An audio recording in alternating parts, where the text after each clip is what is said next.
नमस्कार साथियों, आप सभी का बहुत बहुत स्वागत है आपके अपने ऑनलाइन इंस्टीट्यूट निशांत ज्ञान के यूट्यूब प्लेटफॉर्म पर। मैं नितिन उपाध्याय आप सभी का स्वागत करता हूं, अभिनंदन करता हूं आज के अपने इस वीडियो पर। मित्रों, वर्तमान के समय में मैं जो है संधि की शुरुआत किया था और मैंने आपको बताया कि मैं संधि के लगभग स्वर संधि जो मैंने स्वर संधि पढ़ाया लगभग वही इंपॉर्टेंट है। आपके यूपी टेट, बीएड, बीटीसी हर जगह स्वर संधि से ज़्यादा क्वेश्चन पूछे जाते हैं, लेकिन व्यंजन संधि से भी कुछ क्वेश्चन पूछ लिए जाते हैं। तो आपको अगर मैं संधि पढ़ा रहा हूं तो मैं कोशिश करूंगा आप संधि के संपूर्ण सिलेबस से आप अपने आप को परिचित कर पाएँ, और अगर संधि से कोई भी क्वेश्चन आता है तो आप उसे निश्चित रूप से हल कर पाएँ। ये मेरा उद्देश्य है। और वर्तमान के समय में मुझे लगता है कि आप सभी लोग निशांत ज्ञान के जो वीडियो जा रहे हैं उस पर आप अपनी वरीयता नहीं दे पा रहे हैं, और कहीं ना कहीं आप यह गलती कर रहे हैं।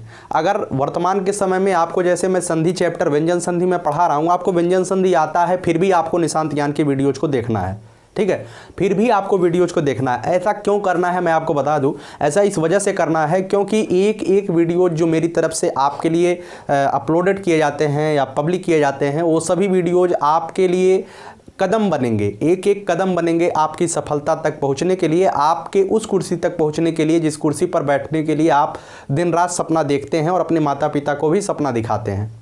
तो निश्चित रूप से एक एक वीडियोज़ को आप देखिएगा, और हमारी बातें अगर आपको अच्छी लगती हैं तो एक प्यारा सा कमेंट लिख दीजिएगा, जिससे मैं आपके लिए काम करने के लिए अति उत्साहित हूँ और बेहतर करने का हमेशा प्रयास करता रहूँ, ठीक है। आइए चलिए, स्वर संधि के अगर आपने उन वीडियोज़ को नहीं देखे हैं तो मैं डिस्क्रिप्शन बॉक्स में लिंक दे दूंगा, वहां से देखिएगा। और पूरी के पूरी हिंदी जो मैंने बढ़ाया है अभी तक 7-8 वीडियो जो मेरी तरफ से अपलोड किया गया है, वह जो है प्लेलिस्ट बना दिया गया है। प्लेलिस्ट में जाकर के आप देख लीजिएगा। प्लेलिस्ट बहुत ही बेहतर तरीके से तैयार किया जा रहा है। यह जो प्लेलिस्ट बनाया जा रहा है निशांत ज्ञान की तरफ से, यह प्लेलिस्ट आपके यूपी टेट की एग्जाम के समय तक काम देगा। हम रहें ना रहें, लेकिन यूट्यूब पर यह प्लेलिस्ट और ये वीडियोज़ आपको हमेशा दिखाई देती रहेंगी। तो यही सबसे बड़ा फायदा होता है, ठीक है। चलिए बात करते हैं व्यंजन संधि की। मित्रों, व्यंजन संधि क्या होता है, और सबसे पहले हम स्वर संधि के तो बता चुका हूं स्वर संधि क्या होता है, कैसे होता है। तो आज बात करते हैं व्यंजन संधि। मित्रों, जो व्यंजन संधि होता है इसे हम जो है हिंदी मतलब संस्कृत में बात करें तो इसे हम हल संधि के नाम से भी जानते हैं। क्या कहते हैं? हल संधि के नाम से जानते हैं। अर्थात मैंने जो है टेलीग्राम चैनल, जो नितिन सर फॉर यू के नाम से टेलीग्राम चैनल है, मैं डिस्क्रिप्शन बॉक्स में टेलीग्राम चैनल का लिंक दे दूंगा, आप देख लीजिएगा। मैंने टेलीग्राम चैनल पे आपको माहेश्वर का सूत्र दिया था। मेरे पास इतने समय नहीं होते हैं कि दिन भर में 2-3 वीडियोज मैं आपको दूं, लेकिन मैंने माहेश्वर के सूत्र और उसकी पीडीएफ मैंने दिया था कि आपको किस तरीके से माहेश्वर का सूत्र याद करना है, ठीक है। क्योंकि हिंदी के व्याकरण को पढ़ने के लिए आपको संस्कृत का व्याकरण का थोड़ा बहुत ज्ञान होना चाहिए। इसे हल संधि क्यों कहा जाता है? क्योंकि ह से लेकर के जो प्रत्याहार आप शुरू करेंगे, ह से लेकर के ल तक के जो प्रत्याहार होते हैं, वह जो है इनके बीच की जो कड़ी होती है व्यंजन संधि की कड़ी होती है। और इसी वजह से मैं इसे पूरे व्याकरणाचार्य से हल संधि के नाम से जानते हैं, इसे व्यंजन संधि कहा जाता है। चलिए इसकी परिभाषा लिखिएगा। आप लोग कहेंगे ज़्यादा बातें करते हैं, तो परिभाषा लिखिएगा। व्यंजन के साथ, ठीक है, व्यंजन के साथ किसी, जरूरी नहीं है कि व्यंजन के साथ केवल व्यंजन का ही मेल हो, व्यंजन के साथ किसी व्यंजन या स्वर के मेल को क्या कहते हैं भैया? व्यंजन संधि कहते हैं, ठीक है, व्यंजन संधि कहते हैं। आप इसे लिखिएगा आसानी से। व्यंजन के साथ किसी व्यंजन या स्वर के मेल को जो है व्यंजन संधि कहते हैं, ठीक है। अब देखिएगा कैसे। मैं कह रहा हूं कि मैंने स्वर में पढ़ा है कि स्वर के साथ स्वर के मेल को स्वर संधि कहते हैं, लेकिन यहां पर व्यंजन के साथ चाहे व्यंजन का मेल हो या स्वर का मेल हो, लेकिन व्यंजन के साथ अगर मेल हो रहा है तो व्यंजन संधि कहलाएंगे, ठीक है। इस बात से आप परिचित हो गए हैं। जैसे मैं आपके सामने एक उदाहरण लिखता हूं। उदाहरण में लिख रहा हूं दिक धन अंत, ठीक है, दिक धन अंत, ठीक है। आप इस उदाहरण को पढ़िएगा, समझिएगा। इसका जो दिक धन अंत में लिख रहा हूं, ये दिक धन अंत का जब हम संधि करेंगे तो यह हो जाएगा दिगंत। क्या हो जाएगा? दिगंत, ठीक है। तो आप देख रहे हैं यहां पर जो है अंतिम संधि, मैंने बताया था कि संधि कहां पे होता है। प्रथम शब्द के अंतिम वर्ण और द्वितीय शब्द के पहले वर्ण में जो है संधि होता है। प्रथम शब्द का अंतिम वर्ण यहाँ पे क्या है? क के नीचे हलंत है, क है, ठीक है। और यहाँ पर द्वितीय शब्द के पहला वर्ण क्या है? अ है। तो आप देख रहे हैं कि व्यंजन के साथ स्वर का मेल हो रहा है। तो यहाँ पर कुछ आपको तनिक भी शंका नहीं लेना है, तनिक भी आपको टेंशन नहीं लेना है, हाइपर मतलब कि नहीं होना है कि यहाँ भी स्वर संधि होनी चाहिए, नहीं स्वर संधि नहीं है, क्योंकि व्यंजन के साथ अगर स्वर संधि की व्यंजन के साथ स्वर का भी मेल होता है तब भी वह व्यंजन संधि होता है। ठीक है, आइए चलिए, अब व्यंजन संधि में ऐसे भी संधि नहीं होती है, आपसे नहीं पूछा जाएगा कि व्यंजन संधि कितने प्रकार के होते हैं, आपसे क्वेश्चन नहीं पूछा जाएगा। स्वर संधि में संधि के प्रकारों को स्पष्ट कर दिया गया है कि स्वर संधि में स्वर संधि के प्रकार मैंने 5 पढ़ाए आपको, लेकिन व्यंजन संधि में आपको प्रकार नहीं पढ़ने हैं। व्यंजन संधि में कुछ नियम है जिस नियम को आपको पढ़ना है। ठीक है, चलिए पहले नियम की बात करते हैं। आपके सामने नियम 1 मैंने लिखा है। नियम में लिखा है वर्ग के पहले वर्ण का तीसरे वर्ण में परिवर्तन। अच्छा, आप सभी लोग तो जानते होंगे कि व्यंजन किसे कहते हैं या स्वर किसे कहते हैं, मैंने पढ़ाया है बहुत ही बेहतरीन तरीके से। आप जाकर के प्लेलिस्ट में उस वीडियोज को जरूर देखिएगा, तभी आपको समझ में आएगा व्यंजन संधि। ठीक है, मैंने उसमें बताया था कि व्यंजन के मैंने प्रकार बताया था। उसमें मैंने बताया था एक व्यंजन होता है जिसे हम स्पर्श व्यंजन कहते हैं, और एक व्यंजन होता है जिसे हम अंतस्थ व्यंजन कहते हैं, एक व्यंजन होता है जिसे हम ऊष्म व्यंजन कहते हैं, एक व्यंजन होता है जिसे हम संयुक्त व्यंजन बोलते हैं। तो व्यंजन के प्रकारों का उल्लेख मैंने वहाँ पे किया था। ठीक है, इस तरीके से मैं आपको बताऊँ तो स्पर्श व्यंजन में 5 वर्ग हमने बताया था, जिस वर्ग में क, च, ट, त, प इस तरीके के 5 वर्ग होते हैं। इसे भी आप लोग बेहतर तरीके से समझ पा रहे होंगे कि क वर्ग में कौन कौन सा होता है, क, ख, ग, घ, ङ होता है, च वर्ग में च, छ, ज, झ, ञ होता है, ट वर्ग में ट, ठ, ड, ढ, ढ़ होता है। ठीक है, तो मैंने यहाँ पे बात क्या किया है, नियम पहला मैंने लिखा है वर्ग के पहले वर्ण का तीसरे वर्ण में परिवर्तन। वर्ग का पहला वर्ण क्या होता है, देखिएगा, वर्ग का पहला वर्ण क है, उसके बाद च है, उसके बाद ट है। ठीक है, आप समझ रहे होंगे क्या बताने का प्रयास मैं कर रहा हूँ। क है, च है, ट है, त है और प है।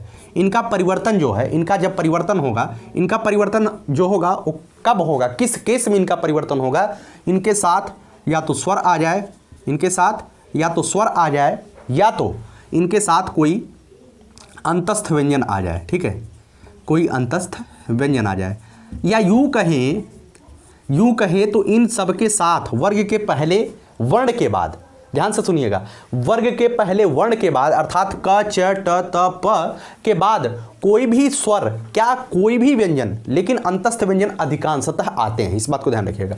स्वर या कोई भी अंतस्थ व्यंजन आ जाए तो इनका परिवर्तन जो है तीसरे वर्ण में हो जाता है। तीसरे वर्ण में मतलब क वर्ग का तीसरा वर्ण कौन सा है, आप कहेंगे भैया ग है। तीसरा वर्ण कौन सा है, ज है, इसे तो बताने की आवश्यकता नहीं है। ट वर्ग का तीसरा वर्ण कौन सा है, ट, ठ, ड है। त वर्ग का तीसरा वर्ण कौन है, त, थ, द है। प वर्ग का तीसरा वर्ण कौन सा है, प, फ, ब है। जब इनके साथ किसी भी स्वर या अंतस्थ व्यंजन का मेल हो जाता है तो यह किस में हो जाएंगे, अपने वर्ग के तीसरे वर्ण में परिवर्तित हो जाएंगे। उदाहरण के माध्यम से समझिएगा, जैसे मैं आपके सामने एक उदाहरण लेता हूं, दिक धन अंत। क्या लेता हूं, दिक धन अंत। आप देख रहे हैं दिक धन अंत क्या हो जाएगा, यहां पे अंतिम वर्ण क्या आ रहा है, क आ रहा है कि नहीं आ रहा है। क के बाद क क्या है, किसी वर्ग का पहला अक्षर है, पहला वर्ण है कि नहीं है। आप कहेंगे भैया क वर्ग का पहला वर्ण ही क होता है, तो है। क के बाद अंग आ रहा है, तो क के बाद जब अंग आ रहा है, कोई भी स्वर या व्यंजन आ जाए तो ये किस में परिवर्तित हो जाएगा, आप कहेंगे भैया अपने तीसरे वर्ण ग में परिवर्तित हो जाएगा। जब ये ग में परिवर्तित हो जाएगा तो क्या हो जाएगा, दिगंत हो जाएगा। हो जाएगा नहीं हो जाएगा, दिक धन अंत क्या हो जाएगा, दिगंत। जैसे मैं एक उदाहरण और लिखता हूं, वागीस, वाक धन ईस। क्या लिखता हूं, वाक धन ईस। आप कहेंगे भैया यहां पे क्या आ रहा है, क आ रहा है और यहां पर ई आ रहा है। ठीक है, क के बाद किसी भी स्वर या व्यंजन का मेल हो जाएगा तो प्रथम वर्ण का अक्षर किस में परिवर्तित हो जाएगा, तीसरे वर्ण में। क्या हो जाएगा, ग हो जाएगा। क्या हो जाएगा, ये वागीस हो जाएगा। ठीक है, कुछ उदाहरण मैं आपको आपके सामने देख के लिख रहा हूं। जैसे मैं लिख रहा हूं जगत धन अंबा। क्या लिख रहा हूं, जगत धन अंबा। ठीक है, आप बताइए ता के बाद किसका मेल हो रहा है, आ का। अब क्या हो जाएगा, ये ता के बाद त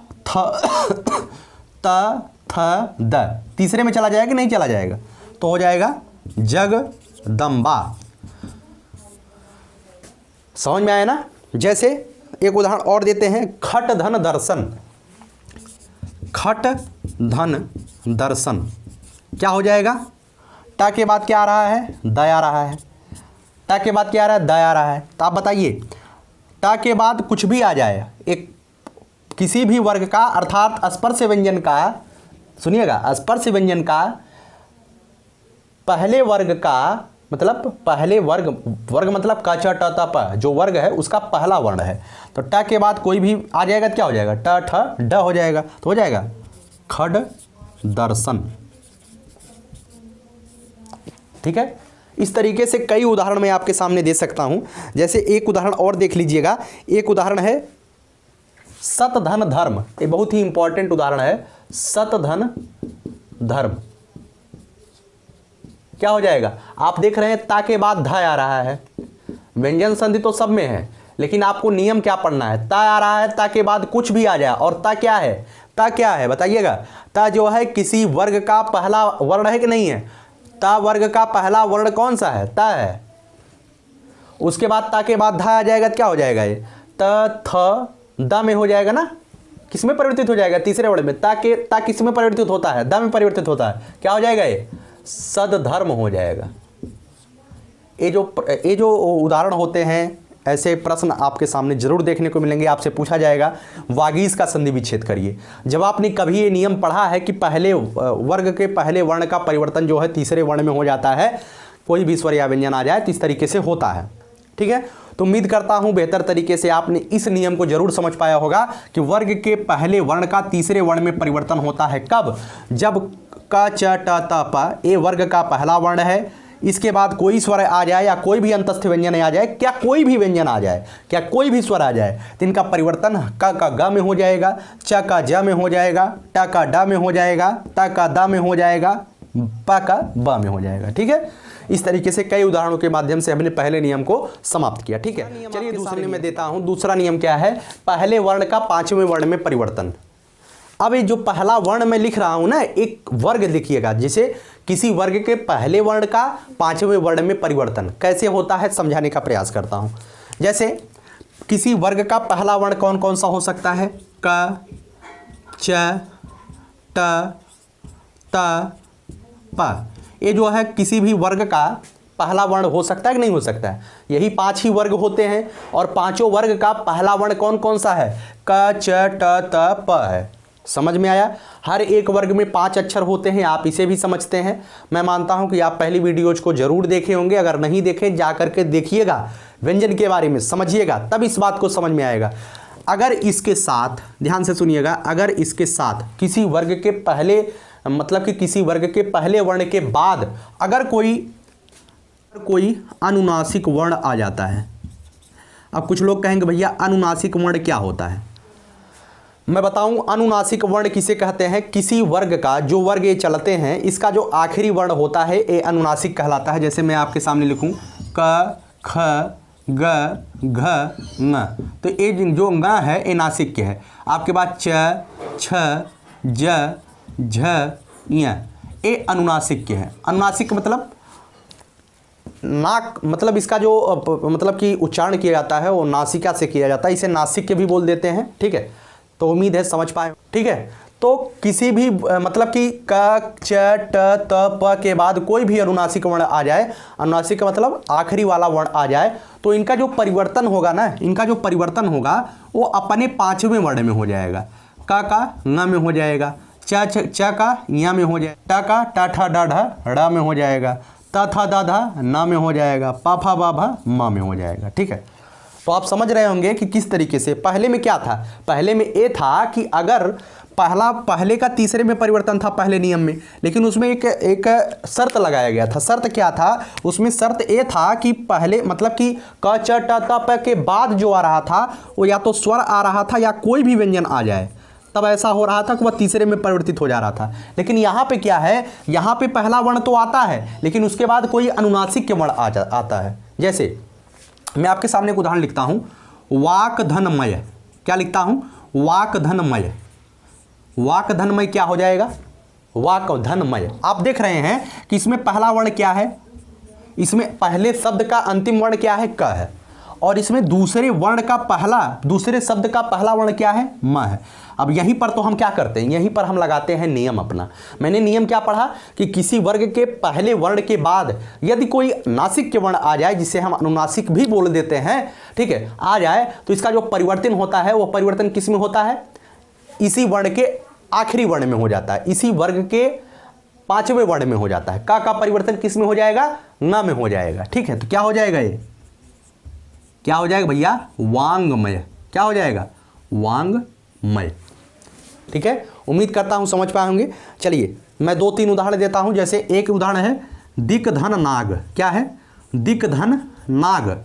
बताइए, यहां पर क है और का के बाद क्या आ रहा है? न आ रहा है। अब कोई जरूरी नहीं है का के बाद न ही आए, का के बाद म आ सकता है, का के बाद न्याय आ सकता है, का के बाद कुछ भी आ सकता है नासिक वर्ण, मतलब 5वां वर्ण ही आएगा। कोई जरूरी नहीं है का के बाद न ही आए, का के बाद न आ गया। अब अगर का के बाद न आ गया तो हम देख रहे हैं न क्या है? नासिक है, अर्थात यह ता था दाधा न, अर्थात ता वर्ग के आखिरी वर्ण है और आखिरी वर्ण को क्या कहते हैं? नासिक के बोलते हैं। और जब का के बाद न आ जाएगा तो यहां भी क्या हो जाएगा? न हो जाएगा। ठीक है, तो क्या हो जाएगा? क्या हो जाएगा? दिक धन नाग। क्या हो जाएगा? यही तो हो जाएगा। दिक धन नाग जब करेंगे तो दिंग नाग हो जाएगा। ना के नीचे हलंत लगा दीजिए। चलिए आपसे एक उदाहरण मैं और लेता हूं, चित धनमय। क्या लेता हूं? चित धनमय। बताइए चित धनमय क्या हो जाएगा? यहां पर क्या है? यहां पर अंतिम वर्ण त है, यहां पर म है। आप देख रहे हैं यह किसी वर्ग का पहला वर्ण है त, और यह जो म है यह नासिक के वर्ण है। क्यों नासिक के है? क्योंकि पा वर्ग का आखिरी वर्ण म होता है। अब यह ता का किस में परिवर्तन हो जाएगा? ता का परिवर्तन न में हो जाएगा। ता का परिवर्तन किस में होगा? न में होगा। क्यों होगा? आपने यह पढ़ा कि किसी वर्ग के पहले वर्ण के बाद यदि कोई नासिक के वर्ण आ जाए तो उसका परिवर्तन इस वाले वर्ण के आखिरी वाले वर्ण में हो जाता है। अर्थात ता का परिवर्तन ता वाले वर्ग के आखिरी में हो जाएगा, आखिरी वर्ण में। ता था दा धा न क्या हो जाएगा? चिन्मय। चित धनमय क्या हो जाएगा? चिन्मय हो जाएगा। ठीक है, इस तरीके के कई उदाहरण आपके सामने मैं पेश कर सकता हूं। अर्थात आपको 1-2 उदाहरण और देख लीजिए। जैसे उत्धन मेष। क्या लिखा गया है? क्योंकि उदाहरण याद नहीं होते, हमारे सामने एक पीपीटी है वहां से मैं देख रहा हूं। उत्धन मेष, उत्धन मेष। अब बताइए यहां पर ता है कि नहीं है? ता है, ता के बाद म आ रहा है, ता के बाद क्या आ रहा है? म आ रहा है। तो आप देखेंगे भैया ता जो है किसी वर्ग का पहला वर्ण है। आप कहेंगे हाँ भैया है। आप देखेंगे म क्या है? म कहेंगे यार ये तो अनुनासिक के है। हम कहेंगे भैया जब ता के बाद कोई अनुनासिक आ जाए या पहले वर्ण के बाद, किसी वर्ग के पहले वर्ण के बाद जब कोई अनुनासिक आ जाता है तो उसका परिवर्तन किस में होता है? तो आप बताएंगे भैया हमने पढ़ा था कि जब ऐसा हो जाता है तो वह उसी वर्ग के 5वें वर्ण में परिवर्तन हो जाता है। अर्थात ता का परिवर्तन किस में हो जाएगा? न में हो जाएगा। ठीक है, ता का परिवर्तन न में हो जाएगा, उत्धन मेष हो जाएगा उन्मेष। ठीक है, इस तरीके के कई उदाहरण हो सकते हैं। उदाहरणों का आप लोग मैं प्रैक्टिस पेपर भी लेके आऊँगा आपके सामने। जब मैं पूरे संधि को पढ़ा दूंगा तो विभिन्न तरीके की संधि आपके सामने लेकर के आऊँगा और आपसे पूछूंगा इसमें कैसी संधि है, आपके संधि विच्छेद बताइए, संधि विग्रह बताइए। ठीक है, आइए चलिए तीसरे संबंधी नियम का देखिएगा। व्यंजन संधि ऐसे संधि होते हैं जिसमें आप अगर नियम से याद करने लगेंगे तो आपको लगेगा यार व्यंजन संधि बहुत ही ज़्यादा कठिन है। मैं बताता हूँ, व्यंजन संधि याद करने पर कभी याद ही नहीं होते हैं इसका नियम।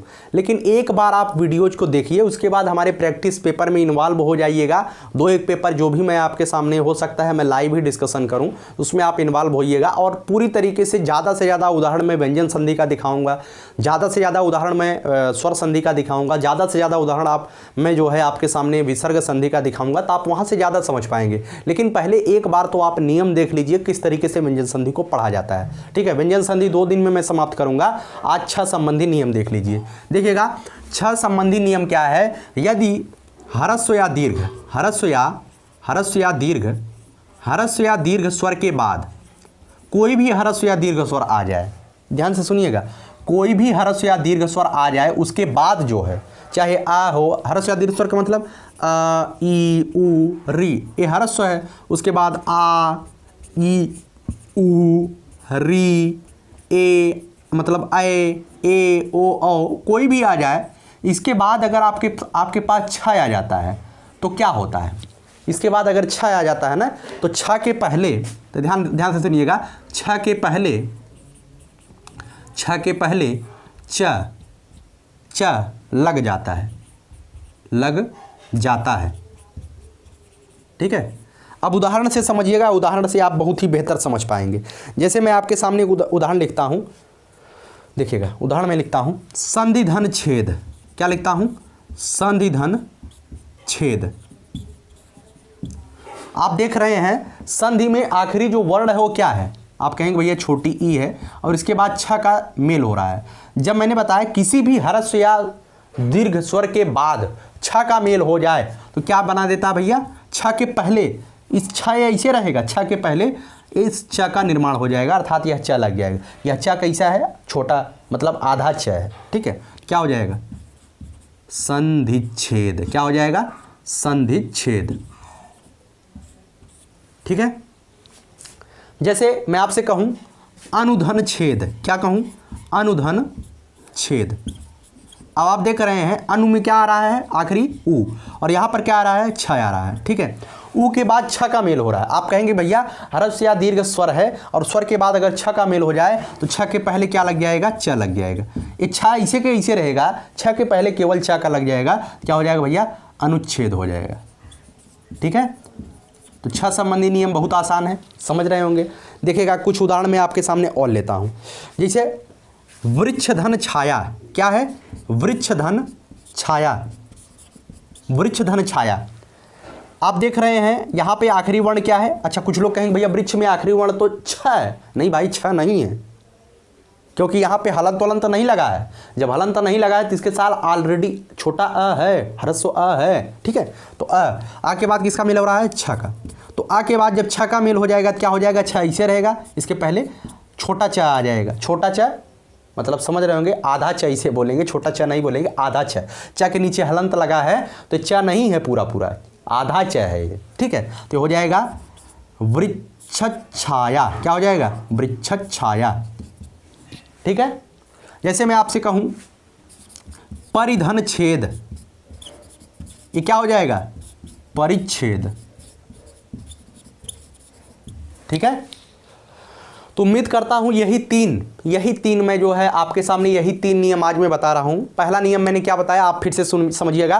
पहला नियम बताया कि किसी वर्ग का पहला वर्ण अगर आए और उसके बाद किसी वर्ग का पहला वर्ण अगर आए और उसके बाद कोई भी स्वर या व्यंजन आ जाए, कोई भी स्वर या व्यंजन आ जाए तो इसका परिवर्तन मैंने बताया कि उसी वर्ग के तीसरे वर्ण में हो जाता है। पहला नियम मैंने बताया। और दूसरा नियम मैंने बताया किसी भी वर्ण का पहला अक्षर आ जाए, किसी भी वर्ग का पहला अक्षर अगर आ जाए और उसके बाद अगर अनुनासिक वर्ण, अनुनासिक मतलब कोई भी नासिक के वर्ण आ जाए, कोई भी नासिक के वर्ण आ जाए, अर्थात किसी वर्ग कोई भी नासिक वर्ण, मतलब नासिक वर्ण मतलब किसी वर्ग का आखिरी वर्ण। का वर्ग का आखिरी वर्ण? न, न्य, ड़, न, म, कुछ भी आ जाए लेकिन यहां पे पहला वर्ण आना चाहिए। इसके बाद कोई नासिक के वर्ण आ जाए, इसका परिवर्तन किस में हो जाता है?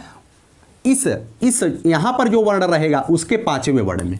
ठीक है, उसके इसके 5वें में नहीं होता है, ये तो ऑलरेडी 5वां है। नासिक के वर्ण मतलब ऑलरेडी 5वां है, उसमें परिवर्तन नहीं होगा।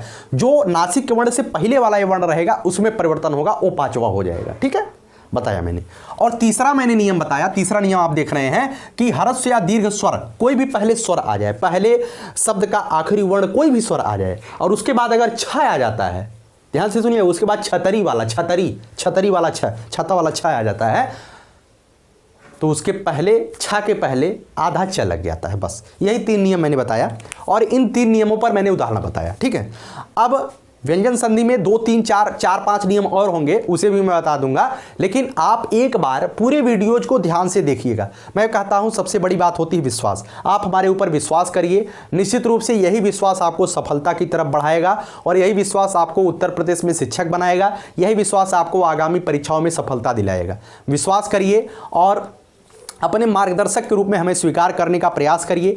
अगर आप लोग हमारे अंदर गलती ढूंढेंगे तो आपकी कमी रहेगी। हम आपको कोरा कागज समझ करके पढ़ाते हैं और जब हम शिक्षक धर्म का पालन कर रहे होते हैं तो हम यह समझते हैं कि हम अपने आप में परिपूर्ण हैं। वास्तव में कोई अपने आप में परिपूर्ण नहीं होता है, लेकिन हम आपके सामने अपने आप को परिपूर्ण समझ करके एक सच्चे शिक्षक धर्म का पालन करते हैं और इसी पालन के साथ मैं शिक्षक धर्म का हमेशा निर्वहन करता रहूँगा। ठीक है, तो आप लोग भी विश्वास के साथ पढ़ते रहिए, आगे बढ़ते रहिए और विश्वास करिए कि जिस दिन मैं कहूँगा आज संधि समाप्त हो गया, उसके बाद अगर आप पूरे वीडियोज को इत्मीनान से देखेंगे तो आपको किसी भी सिंगल शब्द में अगर कोई पूछे भैया इसमें कौन सी संधि है, तो आप निश्चित रूप से बता पाएंगे कि इसमें कौन सी संधि है। ठीक है, उम्मीद करता हूं यह वीडियो आपको अच्छी लगी होगी। अगर वीडियो अच्छी लगी है तो आप अपने मित्रों तक इसे शेयर करिएगा और थोड़ा सा एक अच्छा सा कमेंट आप लिख सकते हैं हमारे लिए। और भी बेहतर करने के लिए आप चैनल पे पहली बार आते हैं तो सब्सक्राइब करके रखिएगा, क्योंकि यह जो चैनल है, मैं चैनल बोलता हूं लेकिन आपके लिए यह परिवार है